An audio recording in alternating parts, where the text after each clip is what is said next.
Mga boss, napanood nyo na ba tong campaign ad na to?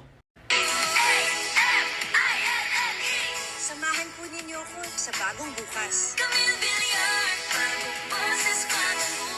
Gago pala talaga tong pamilya na bilyar na to eh.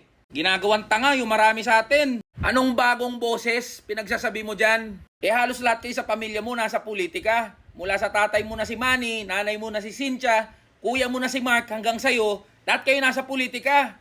At alam naman ng lahat na sa dami ng tarpaulin na may mukha mo, natatakbo kang senador. Pang-apat ka na nga sa pamilya eh, napapasok sa Senado. O anong bagong boses, bagong bukas pinagsasabi mo? Nanay mo na nga nagsabi kung paano nyo ituring yung politika eh. Mana-mana. Puta, ipapamana na sa'yo yung posisyon niya dun sa Senado. Ano ba nagawa nito ni Camille? Bukod sa pag-ingatin tayo sa biyahe. Ang mga landmark na batas na sinulong nito ni Camille Villar, una, tanggalan ng trabaho yung libo-libong manggagawa sa ABS-CBN.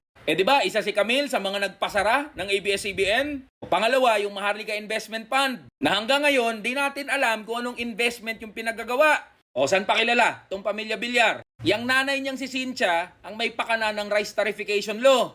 Yung batas na pumatay sa libu-libong mga magsasakang Pilipino dahil sa unlimited na importasyon ng bigas. Hindi rin umusad yung National Land Use Act dahil dyan kay Cynthia. Ano ba yung batas na yan? Yan sana yung pipigil sa mga real estate developer gaya ng pamilya Villar na makakuha ng mga lupa para i-develop gawing subdivision. Yung kuya niyang si Mark, ano ba nagawa? Putang ina, tahimik lang. Hindi nga natin alam anong pinagagawa sa Senado eh. O tapos ngayon, nahainan tayo ng Camille Villar. Tangina naman mga boss, di pa ba kayo sawa sa mga Villar? Tangina mga boss, sa yaman ng pamilyang yan. Malaki ang tsansa na baka lumusot yang si Camille. Ngayon yang wala pang filing, milyon-milyon na ang nagastos sa pagpapaprint ng mga tarpaulin na kinalat sa buong bansa. Tapos ngayon may advertisement na binubuga kung saan-saan. Mga boss, kaawaan natin ang mga manggagawa at ordinaryong Pilipino. Huwag nating payagan na may isa pang Villar na uupo sa Senado. Diba sabi dun sa campaign jingle ng tatay niya na si Manny, nakaligo ka na ba sa dagat ng basura? Iparanas natin kay Camille yan.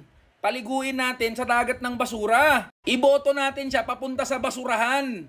Huwag sa Senado. Matuto tayo mga boss sa pinaggagawa ng pamilya Villar na yan. Iboto papuntang basurahan yan si Camille Villar.